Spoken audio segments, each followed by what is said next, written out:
Naannoo Amaaraa godina Gojjambaa aanaa Dabra Eeliyaas Gadaamii Sillaasitti humnoota nageenya mootummaa fi hidhattoota gidduu walitti bu'iinsa dhalatee jedhameen namoonni dhibbaan lakkaa'aman ajjeefamuu mootummaan ibseera. Doomini humna waloo nageenyaa fi tasgabbii biyyaalessa Itoophiyaa ibsa sanbata dheengaddaa baaseen hidhattoota Gadaamii keessa daatan jedhe 200 irratti tarkaanfii fudhatamuu beeksise. Dhimma kanarratti mana kiristaanaa Ortodoksii Tawaahidoo Itoophiyaa irraa wanti jedhamee hin jiru. Gadaamii Sillaasee Dabra Eeliyaasitti argamutti maaltu dhalate jechuun bulchaa aanichaa obbo Malkaamuu Addis odeeffannoo dabalataa gaafanne. Gadaamiin sun duraan uummanni ijaarratee kan koo jedhee ittiin tajaajilamaa ture. Waggaa 3-4 darban garuu amantii Ortodoksii kan hin taane amantii Yaalam Birhaan tahee argamnaan uummanni mufii ibsate. Namoonni nama ajjeesanii achi keessa galu homaa hin jedhaman. Kana malees loltuu leenjisuu Sinoodosiif illee hin ajajaman. Dubbiin kun waan amantii gatii qabuuf nagaan hiikamuu qaba sababa jedhuun loltuu keenya ittiin dhabneerra. Marii nagaa bal'aas taasifneerra. Marii taasisaa turreen yaada dhiyeessinu takka ni fudhatu takka ni didu. Eenyuyyuu nun dhaabu. Nu tuqnaan samiin gadi lafti ol ka'a jedhu. Haala kanaan mootummaan naannoo rakkinicha hiikuuf dhufee ture. Boodarra humni addaa naannoo dhufee dhukaasa bane. Gara lamaaniin namoonni du'an. Dhumarratti humni addaa achii bahe. Boodarra raayyaan ittisaa dhufee isaan wajjin lola jalqaban jechuudha. Achi keessa monokseedha ka ofiin jedhan galu. Garuu immoo monoksee kan hin taanetu jiru. Kanneen Gadaamii sana hooggananiidha malee kan amanee achi gale jiraachuu danda'a. Akka ibsa mootummaatti garee hidhattoota kanaa nama Iskindar Naggaa jedhamutu hoogganaa jira. Gaazexeessaa fi namni siyaasaa duraanii kun kana dura to'atamee gadhiifamee ture. Mootummaan ibsasaa keessatti nama kanaa fi nama isaa waliin jiru jedhe gaadaa akka jiru ibse.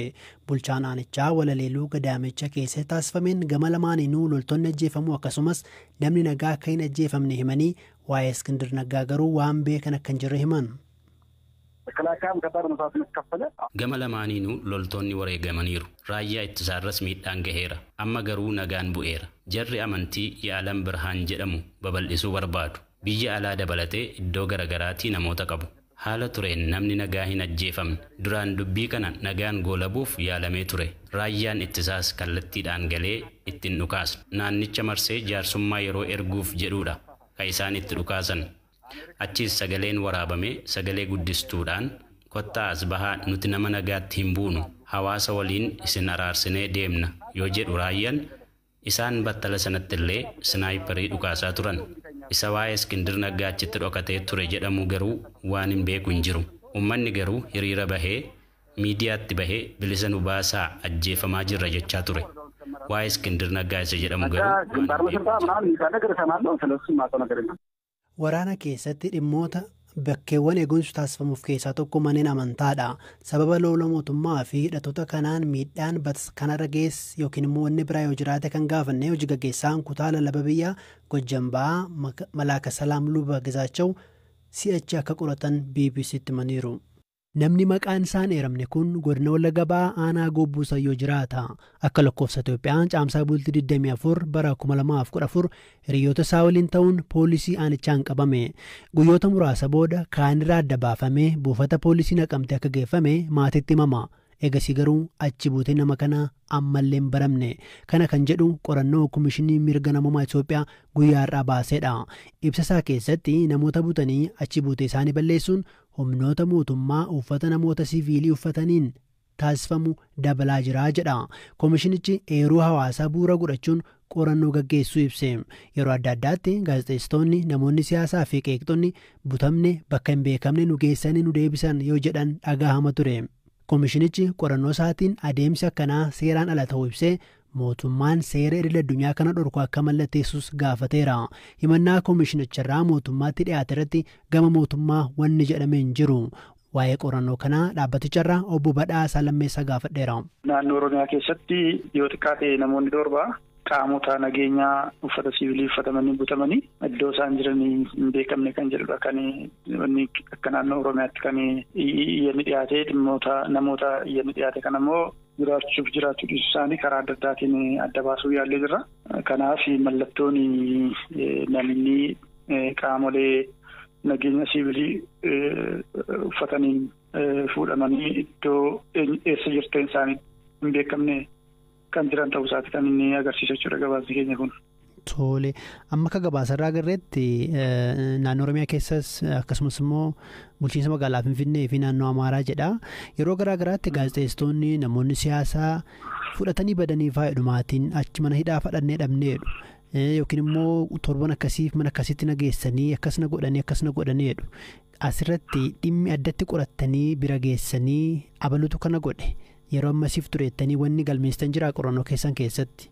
Amma nuti iyyannoon dhiyaate akka dhiyaatee fi namoota sana barbaaduu irraa qabneetidha kan dhimmicha ilaalaa turre. Namoonni kanaan badan jedhaman keessaati kan argaman jiru jechuudha iddoo tokkotti. Kan immoo ciraadhumaas buteen isaanii argamne jiru jechuudha. Ammas deddeebi'an jechuudha. Tole amma gabaasuma keessan keessatti namoonni kunneen fa'aa bakka hojiitti yeroo ba'an yookiin immoo mana jireenyaa isaaniitii yookiin immoo bakka biraatti akka butaman mul'isa. Addatti namoonni irratti xiyyeeffatamu kun namoota akkamiiti? Egaa namoonni irratti xiyyeeffatamu namoota dhimmoota adda addaatiin shakkamudha jenneeti kan nuti yaadnu almost namoota gaazexeessota yookiin namoota siyaasaan ilaalcha siyaasaan adda ta'an qofa jennee kan yaadnu miti. Namoonni vaaraayitii qabachuudha. Namoonni iddoo hojiitiidha kan isaan qabaman, mana isaaniitii kan isaan qabaman. Ammatoo namoota kana seeraan haasofsiifnee baree sababa kamiif akka isaanii qabaman beekuu dandeenya turre garuu namoonni qabamuu isaaniiti. Sababa qabamuu isaaniitiin iyyanni dhufee nu qaqqabuu isaati kan nuti adda baasne jechuudha. Dhimma kana immoo ulaagaa seeraatiin yoo ilaalludha. Dhimmi kun dhaabachuu qaba waan jedhu. Sadarkaan ammatti jiru gaarii miti waan jedhu kan ibsa kennuu dandeenya jechuudha. Hojiin yookiin immoo qaamni mootummaa waan akkasii kana gochuu dhaabuu qaba. Itoophiyaanis immoo seera addunyaa wanni kun akka raawwatamne dhorkuu mallatteessuu qabdii jedhamaa jechuudha. Seera biraa jira. Wajjin International Convention for Protection of All Prisoners from Forced Disappearance waan jedhu jira jechuudha. Kanaaf inni kun gaafa dhufu seerota amma nuti qabnu kana addatti dhimmoota adda addaa kan kaasu mirgoota itti keessatti hammatamuu qabus kan kaa'u raawwii isaatiifis kan mijatu hubannoodhaafis kan ta'udha seerri kun jechuudha. Dhimmoota adda addaa irratti elementoota adda addaa irratti kaaseet kan inni haasa'u. Kanaaf seerri kun yoo biyya keenya keessatti mirkanaa'e namoonni gama kanaan rakkoo keessa seenan furmaata argatu waan jedhudha. Kanaaf seera addaa kan taane seerota addunyaa kanarratti ragga'anii konveeshinoota jechuudha. Yookiin waliigaltee addunyaa biyyoonni baay'ee mallatteessan itti fayyadamaa jiran jechuudha. Kanaaf biyyi keenyas seera kana addatti gochuu qabdu waan jedhudha. Mootummaan alatti qaamoleen biraa namoota butanii akka jiranis hawaasni dubbata jiraattonni hin dubbatu tarii qorannoon keessan waa'ee isaanii waan tuqee yookiin immoo waan qorate qabaa? Mootummaan ofiis butu qaamni biraas yeroo butu protekshinii qabu kennuu qabachuudha. Dirqamni mirga namummaa inni guddaan kan inni bu'ee jiru mootummaa irrattidha malee qaamota biraa irratti miti. Akkuma ammas labsii yookiin waliigaltee addunyaa amma maqaa fiidhee kana International Convention for Protection of All Persons from Forced Disappearance kan jedhu kana keessatti ulaagaan dhimmi kun raawwatamuu isaa kaa'u tokko qaama mootummaa yookiin qaamni mootummaa kan awutoraayiz godhe yookiin immoo qaamni mootummaa karaa kallattii as kallattiidhaan kan keessatti hirmaate yoo ta'edha. Dhimmi kun forced disappearance ta'uu kan danda'u jechuudha. Ulaagaa kanan guunne yoo ta'e gochi kun jecha biraatiin kan ibsamu jechuudha. Tole guddaa galatooma Abbo Badhaasaa. Ayyee. Irtanit sanaa qabu gabaas tarkaanfi gooticha waraana bilisummaa Oromoo caamsa 26 2023 sanii dhiyeessa injifannoowwan boossooliin angalma Oromoo gootichi waraana bilisummaa Oromoo zoonii kibbaa heessochoodiin du'aaf madoon adabu beesis irreef gaachanni uummata Oromoo gootichi waraana bilisummaa Oromoo tarkaanfi ilaalessa humni diinaa irraa fudhate jabeessee itti fufuun gootichi waraana bilisummaa Oromoo zoonii kibbaa godin Booranaa heessochoo waraana faashistii Abiyyi Ahmed maqasaa hatta waraana bilisummaa Oromootiin bobbaat kalee caamsa 25 2023 ana guchii gandar boora tarkaanfi ilaalessa irraa fudhateen humni diinaa bulchiinsaaf nageen aanichaa galgaloo qandhoo dabalatee madoo dandammiin qabneen adabe injifannoo boonsa galmeessuun bobba isaanii gargar facaasee jira. Tarkaanfi waraana bilisummaa Oromoo fudhata ag bilisummaaf walabummaa Oromiyaa jabaatee itti fufu oraa bulaa deebanaa